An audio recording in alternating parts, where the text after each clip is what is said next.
Hello everyone, this is Madhvi here with the remaining part of the chapter The Portrait of a Lady. So till now we have read कि what kind of bond the author was sharing with his grandmother, और वो बता रहा है कि उनकी physical appearance कैसी थी, वो देखने में कैसी लगती थी और किस तरीके के बारे में वो उनके लिए सोचता था, क्या उसकी फीलिंग्स थी। तो अब आगे पढ़ते हैं।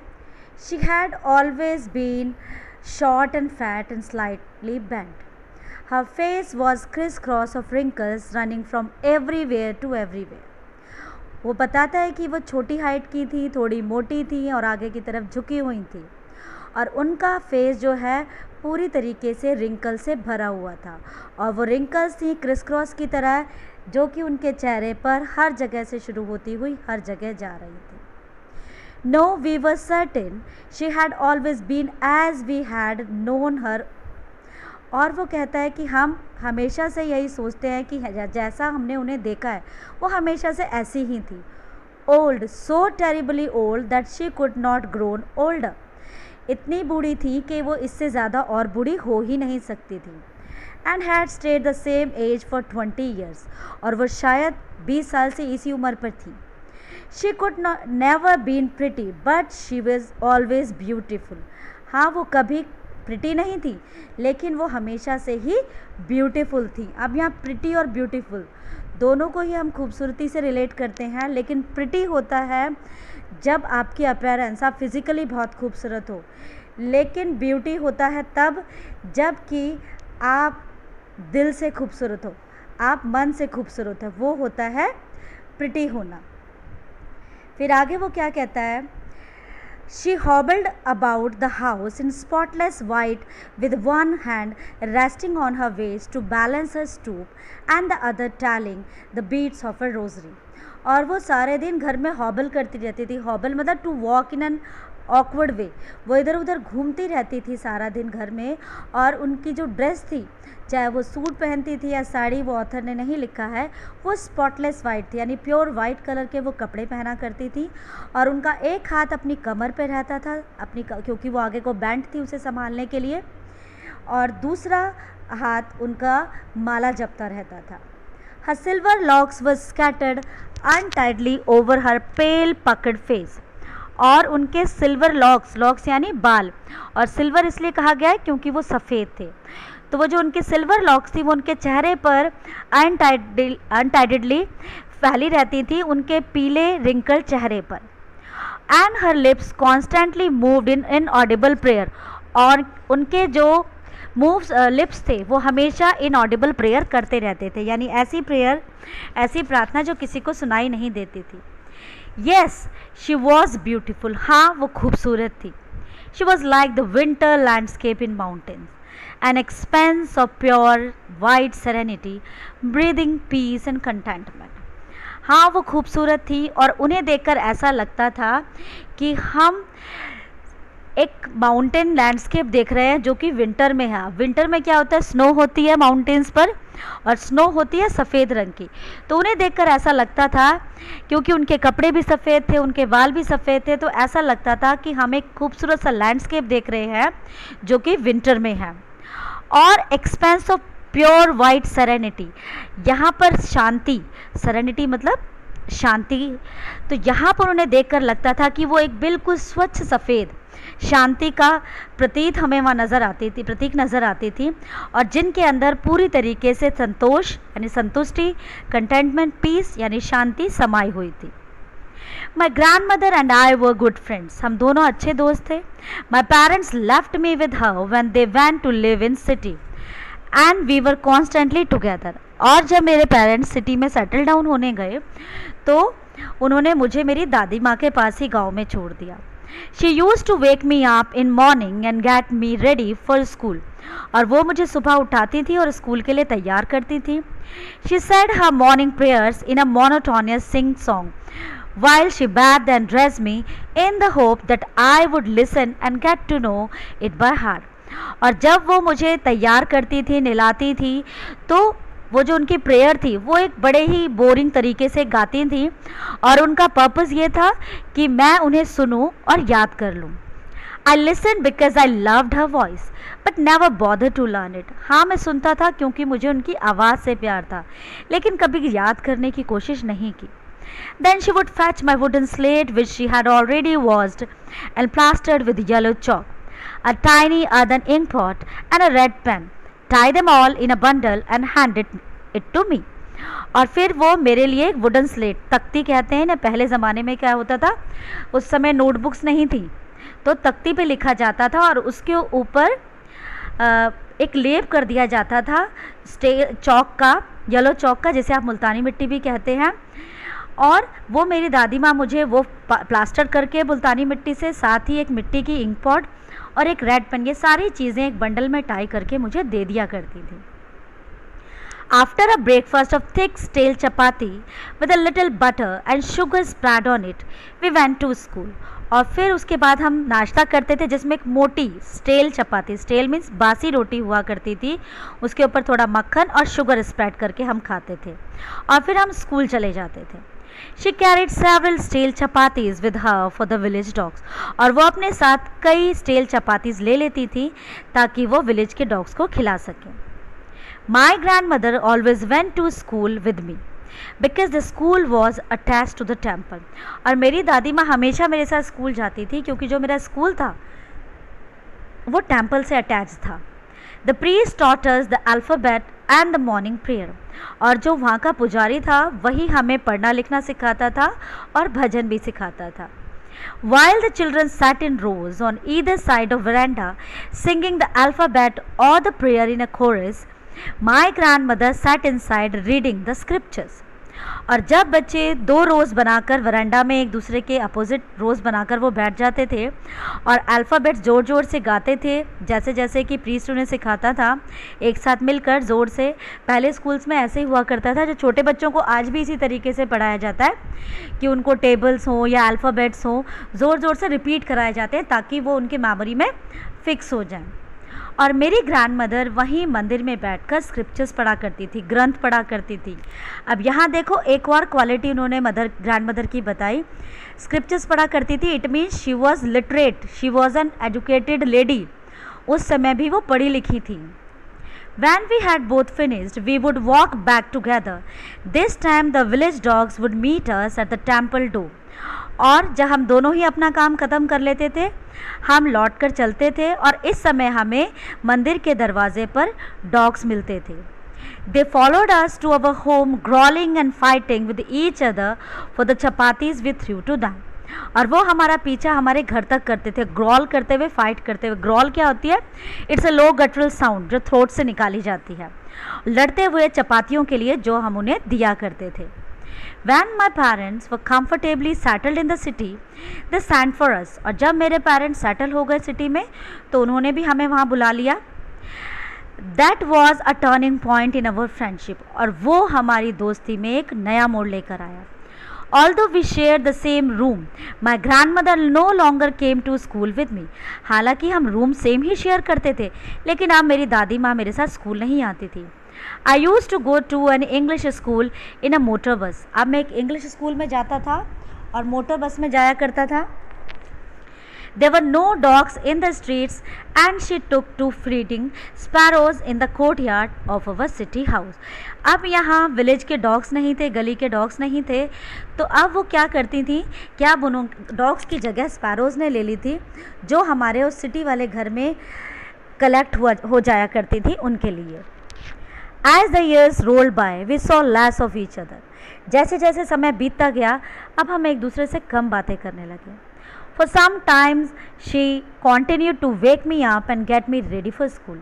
थोड़े समय तक वो मुझे सुबह रोज़ उठाती थी, मुझे तैयार करती थी स्कूल के लिए.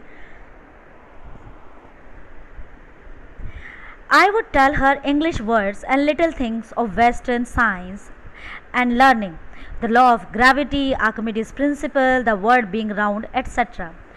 मैं उन्हें बताता था कि हमें स्कूल में इंग्लिश के वर्ड्स पढ़ाए जाते हैं, वेस्टर्न साइंस के बारे में पढ़ाया जाता है, जैसे कि लॉ ऑफ ग्रेविटी, आर्किमिडीज का प्रिंसिपल सिद्धांत क्या है और दुनिया गोल है, ये सब बातें. दिस मेड हर अनहैप्पी, ये सब बातें सुनकर वो नाखुश हो जाती थी. She could not help me with my lessons.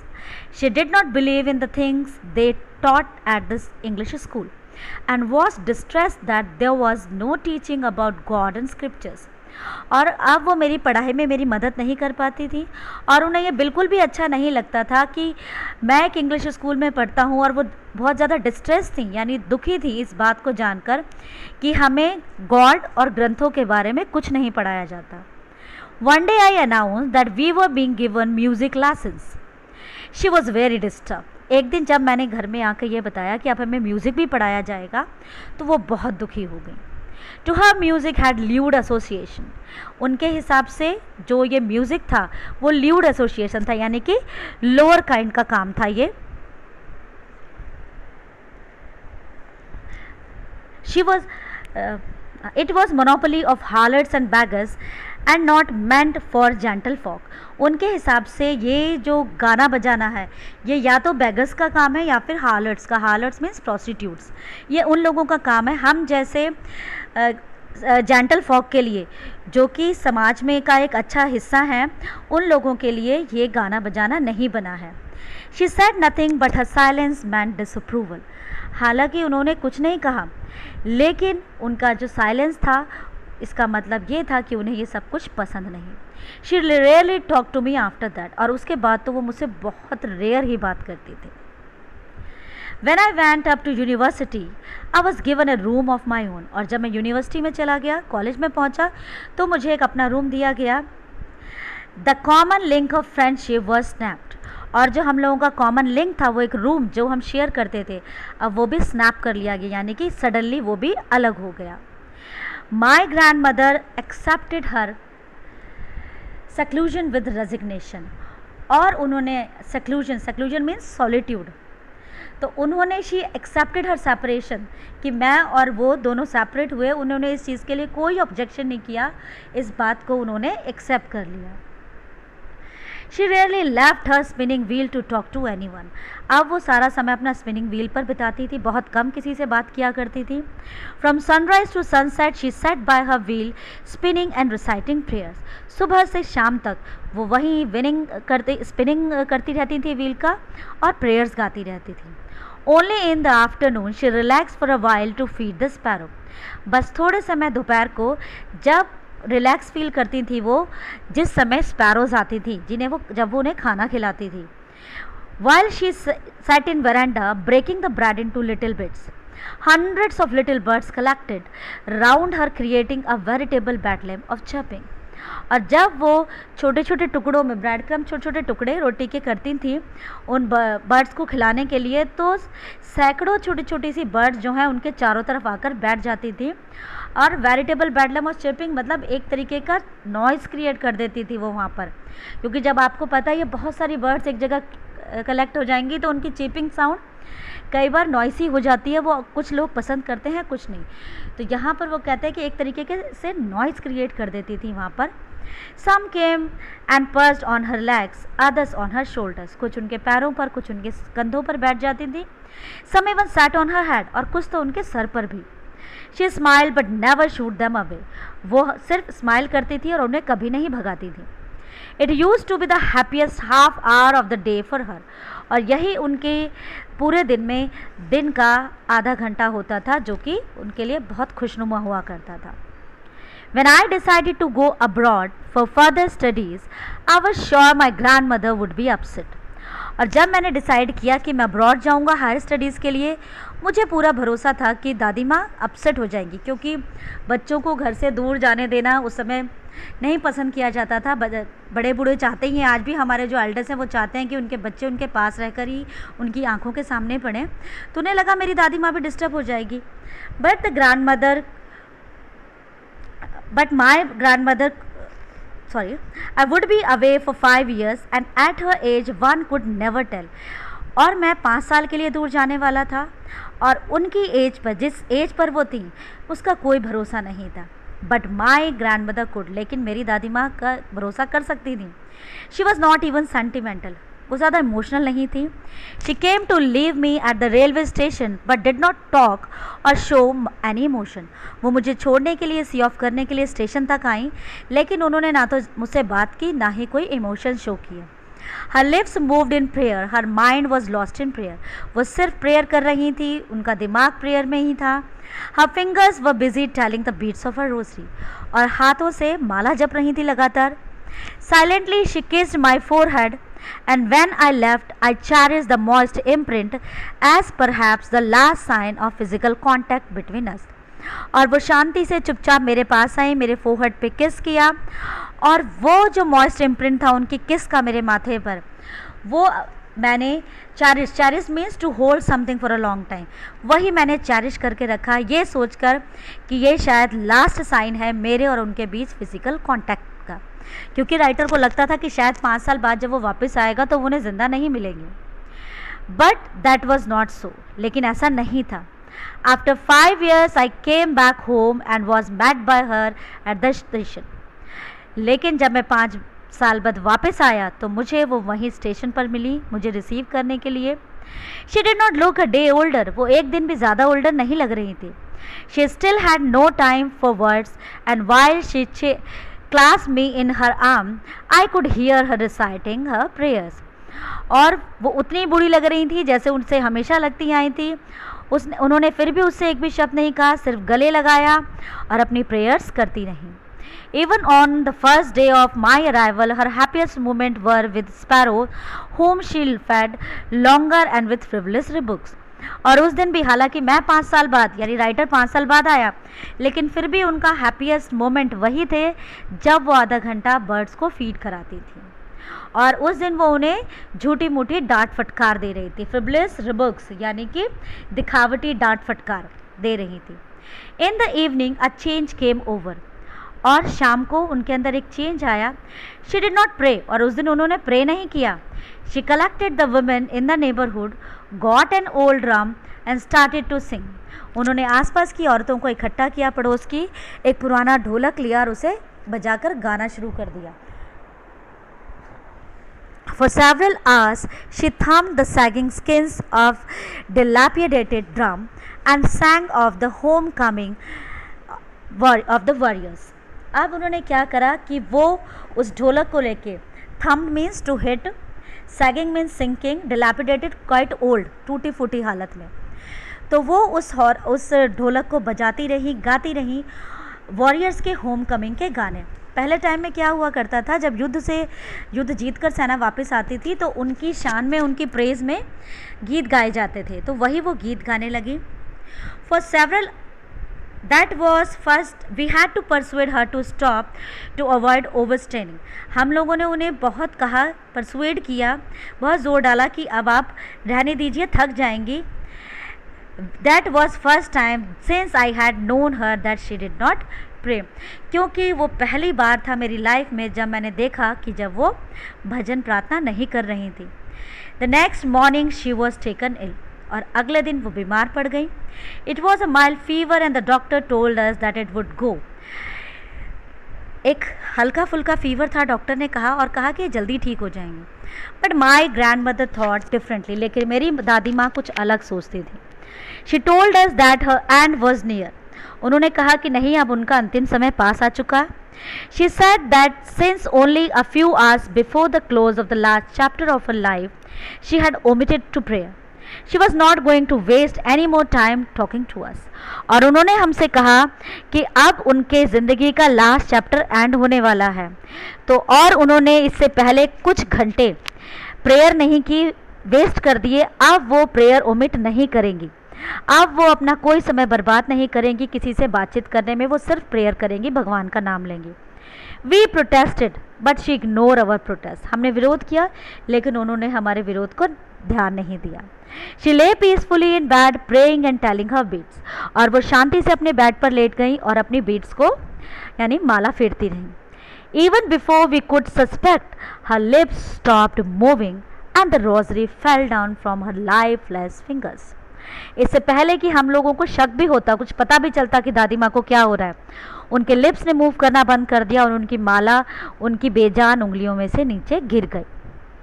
A peaceful pallor spread on her face, and we knew that she was dead. और एक शांति भरा एक पीलापन उनके चेहरे पर छा गया और अब हम सब समझ गए कि वो अब इस दुनिया में नहीं रही. We lifted her off the bed and, as is customary, laid her on the ground and covered her with a red shawl. और फिर जैसा कि कस्टम है, हिंदू रीति रिवाज होते हैं कि हमने उन्हें बेड से नीचे लिटाया, उनके ऊपर एक श्राउड मीन्स कफन उड़ा दिया, उन्हें कपड़ा उड़ा दिया. After a few hours of mourning, we left her alone to make arrangements for her funeral. और फिर थोड़ी देर शोक व्यक्त करने के बाद हम उनकी अंतिम यात्रा की तैयारी करने के लिए चले गए. In the evening, we went to her room with a crude stretcher to take her to be cremated. और शाम को हम उनके लिए एक अर्थी लेकर आए ताकि उनका अंतिम संस्कार किया जा सके. The sun was setting and had lit her room and veranda with a blaze of golden light. और अब सूरज ढल रहा था, जिसने ढलते ढलते उनके कमरा को और वरांडे को अपनी तेज रोशनी से भर दिया था. We stopped halfway in courtyard. हम निकले जब उनकी अर्थी को लेकर तो हम वरांदे में आधे रास्ते में रुक गए. All over the veranda and her room, right up to where she lay dead and stiff wrapped in the red shroud, thousands of sparrows had scattered on floor. हमने पाया कि जहाँ पर वो उन स्पैरोज़ को फीड कराया करती थी वहाँ बहुत सारी स्पैरोज़ आके कलेक्ट हो गई हैं और वो वहाँ पर बैठी हुई हैं. देयर वॉज नो चिपिंग, लेकिन आज कोई चहचहाहट नहीं थी. We felt sorry for the birds and my mother fed some bread for them. हमें उन बर्ड्स के लिए दुख लगा कि दादी माँ होती तो उन्हें खिलाती, इसलिए मेरी माँ उनके लिए कुछ ब्रेड क्रम्स ले आई. She broke into little crumb the way my grandmother used to and threw it to them. और जिस तरीके से मेरी दादी माँ उन्हें छोटे छोटे लिटिल क्रम्स में खिलाती थी वो उनको खिलाने की कोशिश की. The sparrows took no notice of the bread. लेकिन बर्ड्स ने उनकी तरफ ध्यान नहीं दिया. When we carried my grandmother's corpse off, they flew away quietly. और जब हम अपने दादी माँ के शव को वहाँ से लेकर चले गए तो वो भी वहाँ से शांति से उड़कर चली गई. Next morning, the sweepers swept the breadcrumbs into the dustbin. और अगली सुबह स्वीपर ने वो सारे ब्रेड क्रम्स डस्टबिन में फेंक दिए. मीन्स यहाँ पर ये देखने को मिलता है कि जो बर्ड्स और एनिमल्स होते हैं वो they also understand the language of love. और यही इस चैप्टर का थीम भी है कि we should have a healthy bond with our elders and we should give our time to our elders.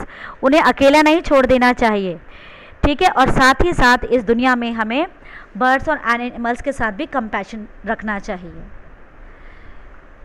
Thank you, but don't forget to like, subscribe and watch my video.